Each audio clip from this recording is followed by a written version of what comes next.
नमस्कार स्टूडेंट्स, अगर आपको भी देना है यूपी बोर्ड क्लास 12 2026 बायोलॉजी का पेपर तो आपके लिए यह वीडियो काफ़ी ज़्यादा हेल्पफुल होगी। इस वीडियो में हम लेके आए हैं बायोलॉजी के बोर्ड पेपर में पूछे जाने वाले 10 महत्वपूर्ण अति लघु उत्तरीय प्रश्न। यह प्रश्न आपके बोर्ड पेपर 2026 में 100% देखने को मिलेगा।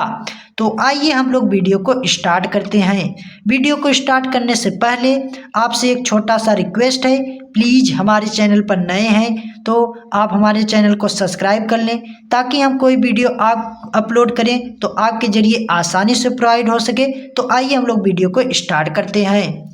तो देखिए, सबसे पहला प्रश्न है, पुष्प में दल का क्या कार्य होता है?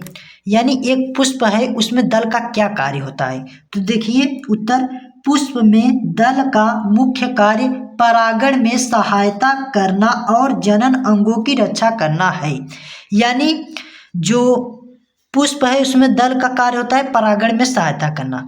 दल आप लोग समझते हैं ना, पुष्प में जो रंगीन भाग होता है उसे दल बोला जाता है।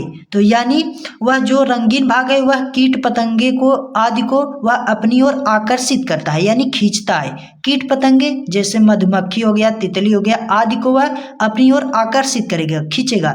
जब वे उस पुष्प में बैठेंगे तो उसके पराग कण अर्थात पोलिन ग्रेन उसके अंग अर्थात कीट पतंगे के अंग में लग जाएगा और वह जब फ्लाइंग करके उड़ के अन्य पुष्प में बैठेगा तो इसी से ही परागण हो जाता है। तो यह हो गया दल का क्या कार्य होता है पुष्प में। अब देखिए आगे, और जनन अंगों की रक्षा करना। यानी एक दल का कार्य होता है पुष्प में जनन अंगों की रक्षा करना। जनन अंगों की रक्षा करना जैसे पुष्प में स्त्री केसर, पुंकेसर आदि जनन अंग पाए जाते हैं तो इन्हीं को रक्षा करता है यह दल। यानी इसका कार्य पुष्प में होता है कि यह जनन अंगों की रक्षा करता है। तो उम्मीद करता हूँ आपको यह पुष्प में दल का क्या कार्य होता है स्पष्ट रूप से समझ आ गया होगा। अब आइए हम लोग अगला प्रश्न देखते हैं। तो देखिए जो अगला प्रश्न है स्टूडेंट्स, बहुभ्रूणता क्या होता है? यानी जैसा कि आपको नाम से ही स्पष्ट हो गया होगा, बहुभ्रूणता, बहु मतलब बहुत से, भ्रूणता मतलब भ्रूण, तो बहुत से भ्रूण। तो देखिए उत्तर में आपको लिखना है, बहुभ्रूणता एक ऐसी प्रक्रिया है जिसमें एक बीज में एक से अधिक भ्रूण का विकास हो जाता है। यानी एक ही बीज होगा उसमें कई भ्रूण विकसित हो जाएंगे, यानी कई भ्रूण का विकास हो जाएगा एक ही बीज में, इसी को ही बहुभ्रूणता कहते हैं। अब ये बीज जैसे हो गया अमरूद का बीज हो गया और किसी फल का और अन्य किसी फल का हो गया बीज, उसमें बहुभ्रूणता हो सकता है। तो ये हो गया बहुभ्रूणता किसे कहते हैं। अब आइए हम लोग अगला प्रश्न देखते हैं। तो देखिए जो अगला प्रश्न है स्टूडेंट्स, दोहरा निषेचन को परिभाषित कीजिए। यानी अब आपको नाम से स्पष्ट हो गया होगा दोहरा निषेचन, यानी दो बार निषेचन अर्थात दोहरा निषेचन।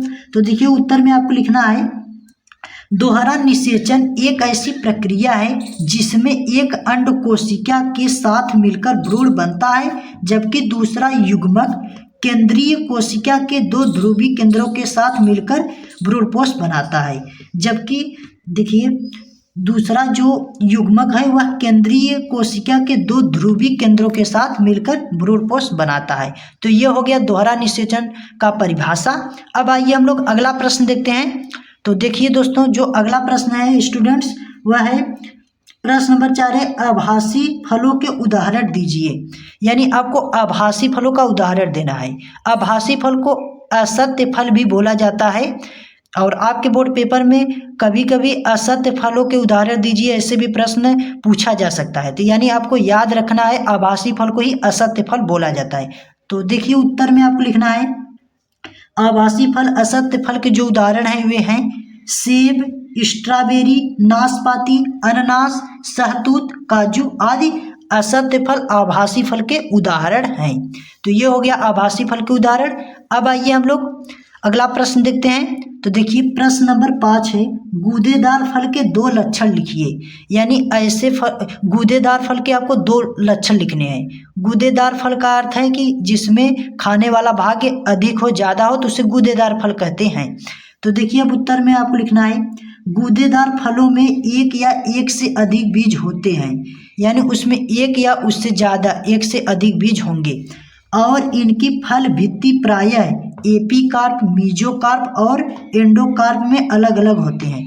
तो दोस्तों देखिए, एपीकार्प, मीजोकार्प और एंडोकार्प का अर्थ है कि जैसे आप लोग आम जानते होंगे तो उसके ऊपर वाला जो छिलका होता है, जिसे आप अपनी भाषा में बुकला बोलते हैं, तो उस छिलकों को एपीकार्प बोला जाता है।